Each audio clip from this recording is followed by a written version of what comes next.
Hello, America. I'm Mark Levin. This is Life, Liberty, and Levin. Welcome. Nice to see you. It's a great honor to see you, Patrick Michaels, doctor, expert on all things climate and environment as far as I'm concerned. A little bit of your background. You're the director of the Center for Study of Science at the Cato Institute. You hold an A, B, and SM. You hold those degrees in biology, sciences, and plant ecology from the University of Chicago. Pretty good school. PhD in ecological climatology from the University of Wisconsin at Madison, 1979. You're past president of the American Association of State Climatologists. You were program chairman for the Committee on Applied Climatology of the American Meteorological Society. Say that fast 5 times. Yeah. You were a research professor of environmental sciences at the University of Virginia for 30 years, and I'm giving an extensive, background that you have. I'm giving that to the public so they know you really know what you're talking about. And you're a contributing author and a reviewer of the United Nations Intergovernmental Panel on Climate Change, which was awarded the Nobel Peace Prize in 2007. All right, let's get started. Climate change, global warming, global cooling, we've heard it all. What's going on out there? Well, the surface temperature of the planet is warmer than it was 100 years ago, about 9/10 of a degree Celsius. 9/10 of a degree Celsius. That's all. Is that a lot? No, it's not a lot. There are 2 periods of warming, one in the early 20th century that could not have been caused by human beings because we hadn't put enough CO2 in the air, and one in the later part of the 20th century that either slows down or ends, depending upon whose data you use, somewhere in the late 1990s, only to resume with the big El Nino that covered the news over the last couple of years. So that means that probably about half, maybe half, of that 9/10 of a degree might be caused by greenhouse gases. Because when the planet warmed beginning in 1976, the temperature of the stratosphere started to drop. And that's a prediction of greenhouse theory that's not intuitive. The great philosopher of science, Karl Popper, said, if you can meet a difficult prediction with your theory, you can continue to entertain your theory. So the theory's right, but the application of it is wrong. It is nowhere near as warm as it's supposed to be. The computer models are making systematic, dramatic errors over the entire tropics, which is 40% of the Earth, and it's where all our moisture comes from, or almost all of it. Let me stop you there. Yeah. Who does these computer models? Governments.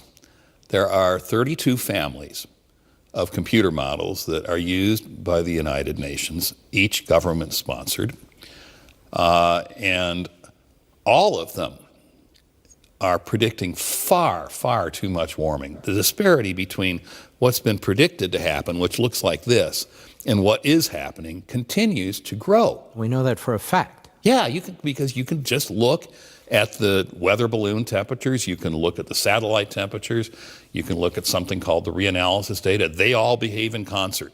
So they're showing the same thing, and the same thing is a lot different than this thing. However, we need to call the special counsel. Special counsel? Yes, because one model works. And you know what it is? It's the Russian model. So let me get this. So all the government models are like this? Yeah. The Russian model is like this? Yeah. The Russian model has the least warming in it. And the Russian model is the least warming, and the Russian model pretty much follows reality. Yeah. What's been tested over a few decades. Yeah, correct. If we were rational about this, think about the daily weather forecast. You watch the Weather Channel, they go, oh, this model says that, that model says that. We think this one's working the best, so we're going to rely on that. Well, for climate forecast, we should be using the Russian model, but we're not. We use this big spate of all the other models that have this warming in them that's not occurring. Why are all these other government models, 31 of them, I guess, Yeah. wrong? And why do they all go in the same direction, up? Because they are what is called parameterized. They're all parameterized. Can I translate parameterized into English? Fudged. Okay. The don't get the right answer, don't know the right answer for certain phenomena.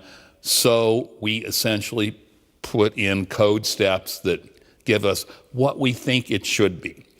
And the systematic error that was made was the models were tuned, as it said, tuned to simulate the warming of the early 20th century.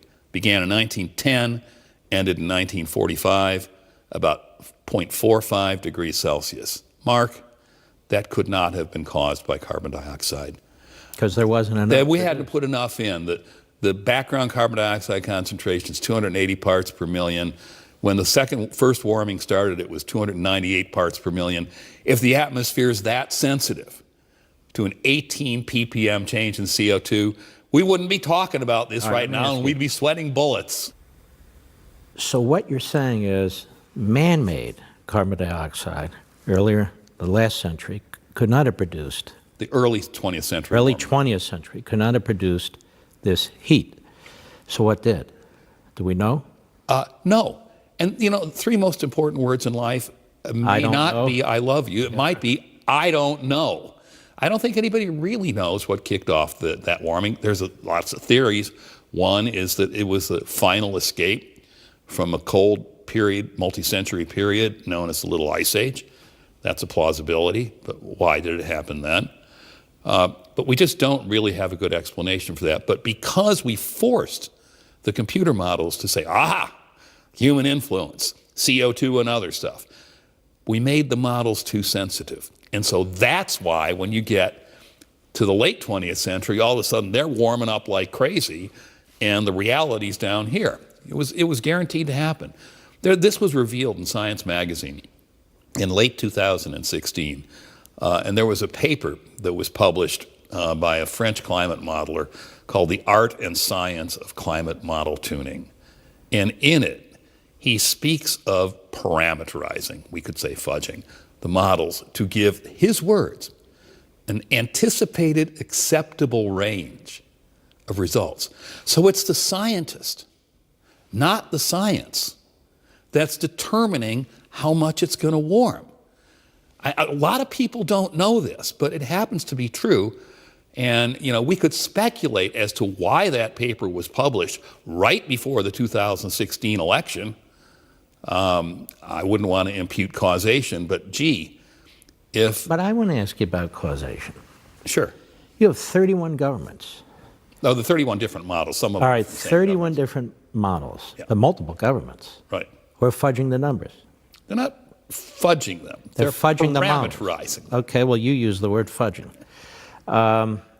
Does our EPA do that? Does NASA do that? Who does that for us? Good question, Mark. Because the EPA was told by the Supreme Court in 2007 that if it found that carbon dioxide endangered human health and welfare, that it had the power to regulate it under the Clean Air Act. This is the Massachusetts That's case. Mass v. EPA. Well, they produced an endangerment finding, 2009.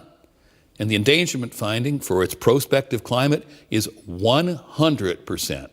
I didn't say 90%. I said 100% based on those models. So if you can demonstrate that those models systematically are not working, you can take down the endangerment finding. And that would be the basis for all those policies that came out of the Obama administration. Which would mean you don't get to regulate Absolutely. carbon dioxide. Absolutely. The endangerment finding is the heart of the matter. And to give you an idea how gung-ho the Obama administration was on this issue, if you listen to his first inaugural speech, January 20th, 2009, it's the second substantive paragraph of the speech is about global warming after healthcare. 90 days after he finished that speech, his EPA produced a preliminary finding of endangerment from carbon dioxide. They were working on this before he was president. Bureaucrats can't work that fast. And then the final finding was made in December for the climate conference in Copenhagen that was supposed to produce another global warming So you're agreement. telling us that we have a massive bit of public policy that has an enormous effect on society. Absolutely. That's built on, I'll use my word, phony models. It's built on a house of cards. The models really don't work. And if I could really be arcane, I can explain the mechanism as to why they don't work. As long as I understand it. The models systematically predict that as you go up in the atmosphere in the tropics, which are 40% of the Earth, that the temperature should rise dramatically as you go further up in the atmosphere. So when you get to the level of the jet stream, the computer models are predicting 7 times. I didn't say 7/10 of a degree. I said 7 times more warming than is being observed. Well, why is that important? Why am I boring you with that? Because it's the vertical distribution of temperature that determines upward motion, which means it determines precipitation. And guess what? Almost all the atmospheric moisture that we have around us today in humid Washington, D.C., that comes from the tropics. So if you get that vertical motion wrong, down there, you get all the subsequent variables wrong. It's a fantastic systematic error. And again, that along with the difference between the surface temperatures, or rather the lower atmospheric temperatures and what's being observed, that's sufficient to kill the endangerment finding. Okay, so to the average pedestrian like me, if you get that wrong, what does that mean? You get all the weather models wrong? You get the subsequent weather wrong. Yeah. And I mean, that's why, if you look at all these families of models, they predict radically different changes in precipitation from model to model. Well, probably because they got the precipitation initialization out of the tropics wrong. Precipitation's important. I offer you Wilmington, North Carolina as an example. The precipitation is important coming from the tropics. Get that wrong, and you get that wrong. Is weather getting worse? No. I love that question because what do you really want to look at? Roger Pilkey Jr. at University of Colorado does this. Yes, there's more damage from weather because there's more stuff and people and property in the way of weather. So what you really want to look at are weather damages as a percent of GDP. And when you look at it that way, there's nothing whatsoever. Oh, I'm sure hurricanes are getting worse. I heard that on every legacy network during Florence and Harvey and all that stuff. Well, the fact of the matter is, there's a guy by the name of Ryan Maui who's just a hotshot young tropical meteorologist. He's also an adjunct scholar at the Cato Institute, and he tracks the energy in these tropical cyclones since we got global records that begin in 1970. And you would think there would be some relationship between that integrated energy and global warming. After all, it's only logical. Vice President Gore says that must be the case. It's not. There's no relationship whatsoever between the accumulated cyclone energy and the surface temperature of the Earth. It's just not there.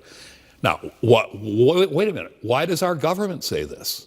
They said it in their last report called Global Climate Change Impacts in the United States. They said, oh, there's been a significant increase in hurricane power in the Atlantic Ocean from like 1970 to 2009 or something like that, 1980 to 2009. Well, wait a minute. Why'd you stop in 2009? It's a 2014 report. Because if you take the data after 2009, the increase goes away and it goes back to where it was. Or why did you start in the mid-1970s? Because we have records that are really good back to 1920. And if you look 1920 to 1950, you see an increase that is exactly the same as the one that occurred. So the information they're providing us is skewed. Incomplete. It's skewed. It's skewed. They're cherry picking. Uh-huh. And here we rely on the climatologists, the meteorologists, and they become hyper-political. And I want to get back to that as soon as we return. Don't forget, ladies and gentlemen, you can watch Levin TV almost every weeknight by going to crtv.com/mark, crtv.com/mark, and sign up there, or give us a call at 844-LEVIN-TV, 844-LEVIN-TV. We'll be right back.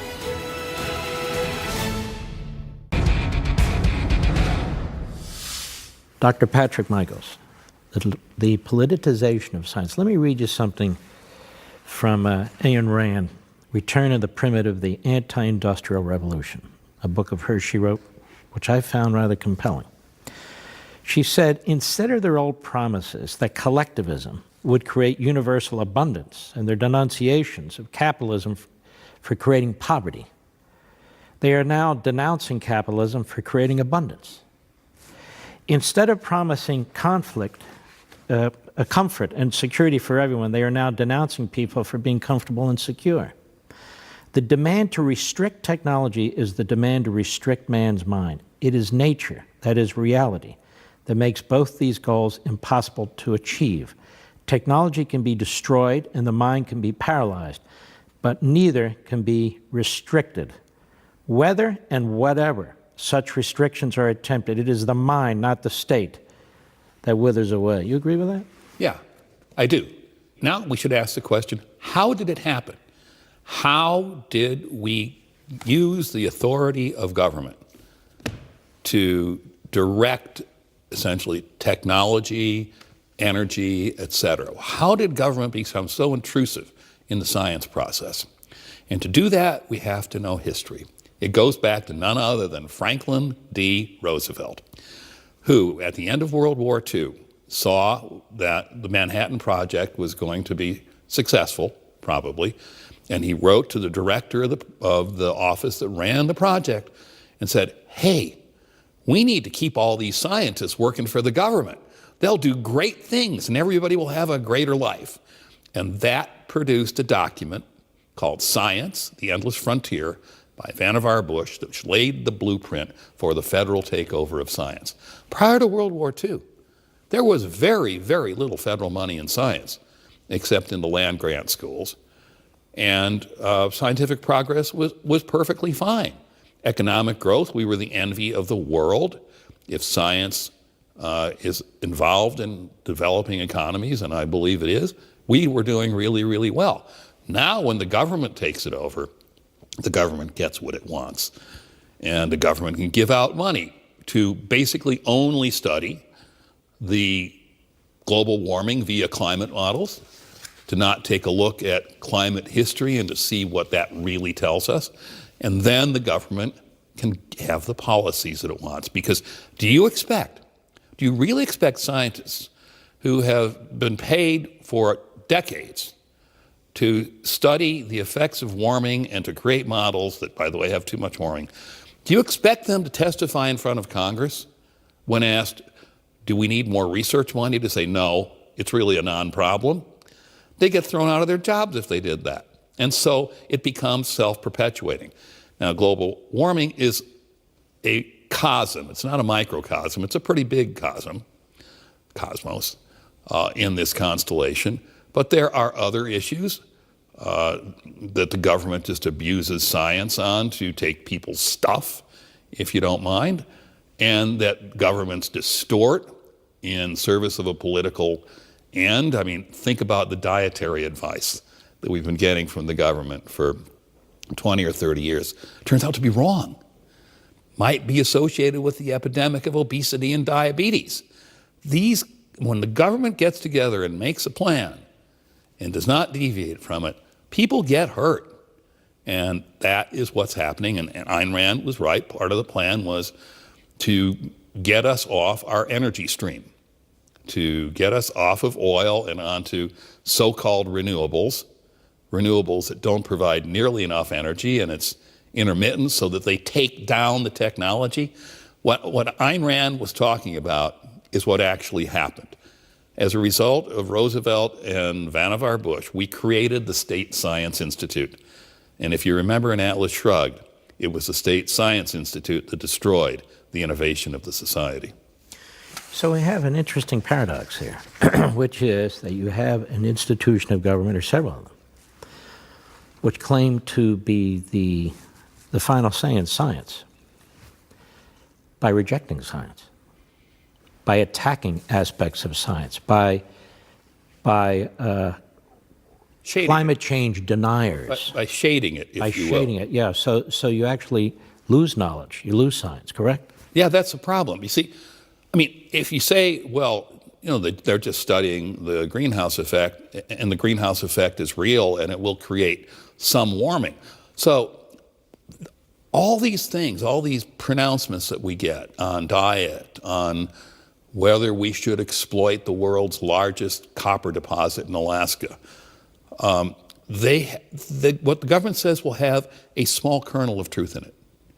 And then it will be built into an artifice the size of Mount Everest from that small kernel. And that's the problem. I don't mean to simplify this, but who are these people? Are they ubiquitous? Are there 10 of them? What goes? It's a large, when you buy off the academy, you can get what you paid for. And, you know, when we went into the federalization of science, the academy said, okay, we'll apply for your money and we're going to tack on 50% for every research application that we're going to call overhead. And that money, we, the universities, will use as we choose. And so a lot of it that the engineering and science departments generate, all this revenue, probably goes to keep the Germanic languages department afloat, which doesn't have enough student traffic. So now the academy roots for anything that is big government that it feels it can tie on to maintain this relationship. The roots of political correctness, they are many, manifold, and varied, but one of them certainly was the enslavement of the academy. And this is a very important point because you're not the first one I've talked to who's mentioned this. Yeah. In their different fields. Yep. So the academy, universities, colleges, more and more, less in terms of pure science, less in terms of pure knowledge, less in terms of even pure debate and so forth, more and more directional, more and more ideological. Is Yes. that your point? Yes, it is. And it's not just in climate change. In fact, I'm just completing a book manuscript that looks more than climate change. It looks at diet, it looks at drug policy, the opioid war, and all these good things. It's called scientocracy. And I think that's what we have developed in this country. And you know, there are things we can do about it, but there has to be a public will. And the public is so scientifically misinformed that becomes a very, very heavy lift, doesn't it? Well, in fact, it becomes very political, doesn't it? In Yes. other words, if you don't believe in climate change, Oh, my God. and you can't even explain it, you don't know what it means, you don't know where it comes from, you don't know why it exists, but you know as a political matter, you better believe in it, or you're a denier, like a Holocaust denier. Right. We'll be right back.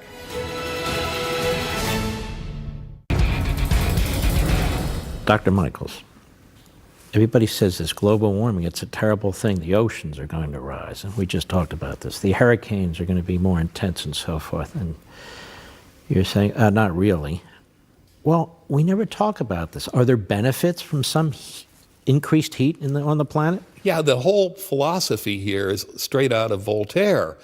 You know, Pangloss and the best of all possible worlds. We don't live in the best of all possible climates. And our atmosphere is not in the best of all possible composition.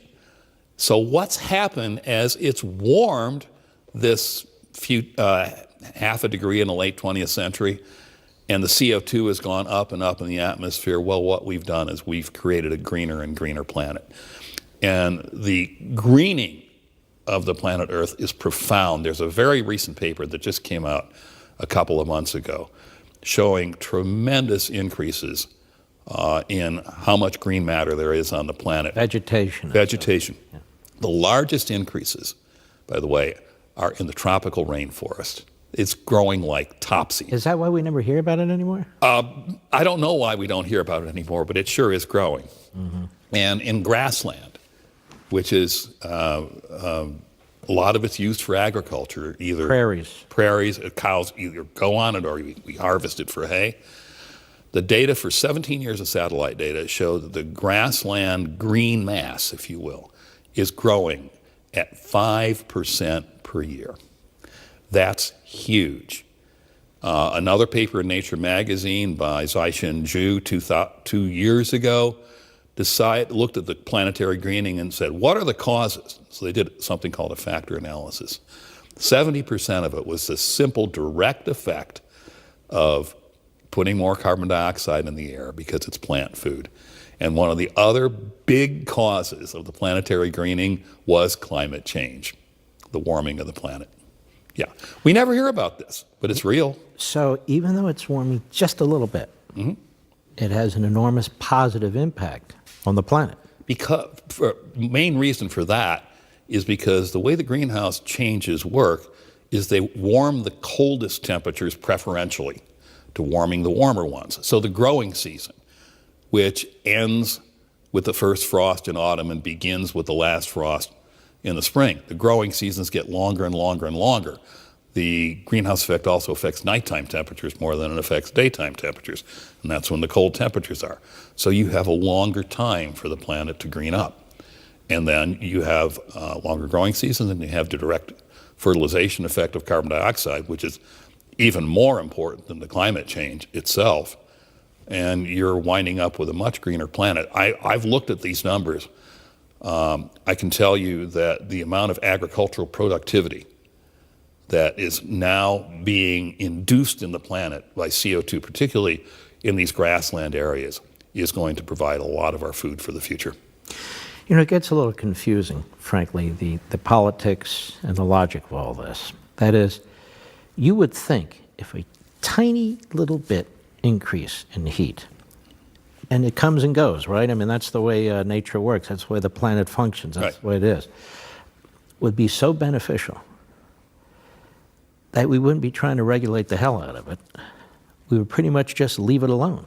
Well, you would think. Right. But unfortunately, like we talked about early in the program, if we parameterize the models to produce large amounts of heat in the 21st century, then we're going to say it's all bad. And we're going to try to, if you will, detechnologize. When did all this start? When did all this, I'll call it propaganda, fake stuff? You want to know when it started? I can tell you when it started.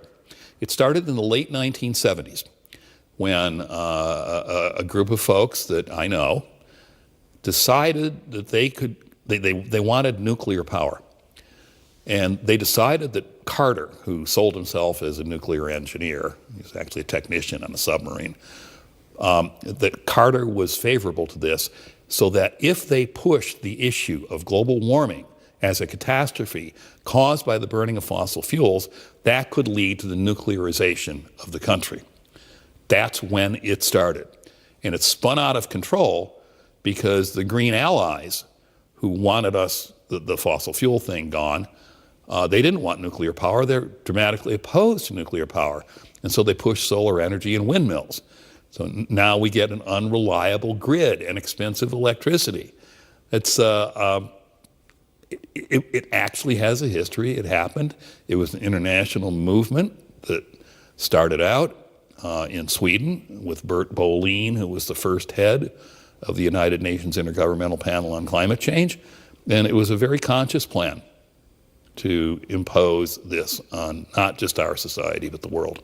What is this degrowth, deindustrialization movement? Is it sort of part of this massive progressive movement, or even worse, socialism or Marxism or anything of that sort that I've studied, I've written about it, I've read about it? It's really kind of got born in Europe and was exported to the United States?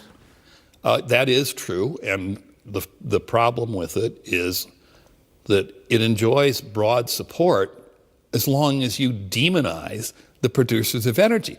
We should celebrate the producers of energy. It is energy that drives the technology that has doubled our life expectancy in the last 100 years. We should be celebrating this. And if you take this away, you're going to take that away too. Don't forget, folks, almost every weeknight you can join me on Levin TV. Levin TV. Go to crtv.com/mark, crtv.com/mark, or give us a call at 844-LEVIN-TV, 844-LEVIN-TV. We'll be right back.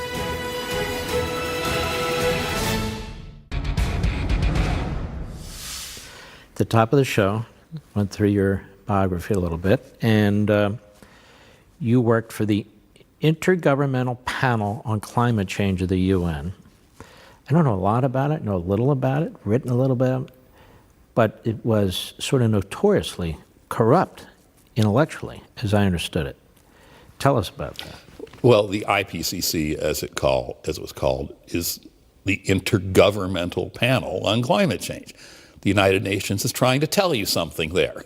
It wants the governments of the world to have a unified view and therefore a unified policy on climate change.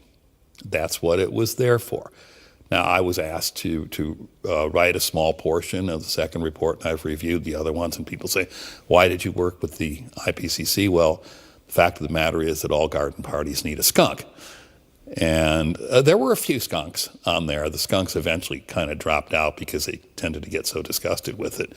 But we got our 2 cents in, and then, as you know, it's simply kind of run away with the issue. And all these documents that are produced, like the IPCC documents or the U.S. National Assessment on Climate Change, they're summaries of scientific literature. Now, the problem is the scientific literature itself has to be biased because we are funding the hypothesis that climate change is this horrible thing and it's going to have all these horrible effects, and you don't get your grant renewed unless you publish. And so that literature that you summarize is biased in a given direction. That's how we get to policy. Did some people sit in a room and say, wow, this is how we'll do this? I don't know, but it might have happened. The UN is notoriously anti-capitalism, anti-sovereignty, national sovereignty, and so on. Naomi Wolf once said, that leftist activist, obviously, that really it's the environment, climate change, all these issues through which we're going to change the capitalist system. Correct. Is that what's taking place? They're trying.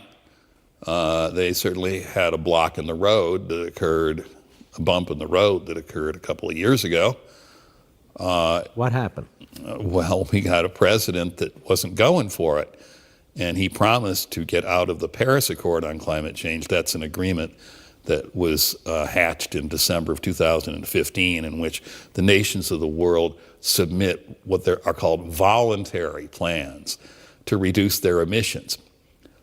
So, for example, we volunteered to reduce our emissions a pretty substantial percentage. The Indians volunteered to increase their emissions. The Chinese volunteered to increase their emissions until 2030, whereupon they might level off. So the president looks at that way and he says, this is a bad deal. What I just told you, doesn't that sound like a bad deal? Yes. And he got out of it. Meanwhile, what country on earth reduced its emissions the most of all the nations on earth? The US of A. So this would have formalized an agreement where we're compelled to lower and the Chinese and the Indians could increase. Yes. Now, the thing is, nobody is compelled. There's no enforcement mechanism in the Paris Accord. So when our negotiator, John Kerry, came back and it was on the Sunday TV shows, he said, well, how are you going to enforce this? What are you going to do to countries that don't do what they said they were going to do? And he said, we'll shame them. Honest to God, I guess we have a shame bomb now, and that's going to do something. Of course, emissions are going up. Why have we lowered ours? We have lowered ours largely because of good old capitalism and technology, discovering that we were not running out of natural gas, that if we just break rocks underneath our feet, we can extract the natural gas from shale. Fracking, that's right. And so we're substituting natural gas, which is cheaper, for coal for electrical generation. And that produces about half as much CO2 per unit electricity as a coal plant does. And so our emissions are going down. And I see a lot of big companies are experimenting with natural gas for large-scale transportation. You can do it on a railroad because the size of the engine really doesn't matter. Might be able to do it in trucks. And so the emissions, it's more efficient. The emissions go down. And then 30 or 40 years from now, because there are so many pressures to be efficient, I don't know what technology we'll have, but I'll bet it'll be more efficient. You know, the old advertising slogan, the future belongs to the efficient. Well, welcome to the United States. We'll be right back.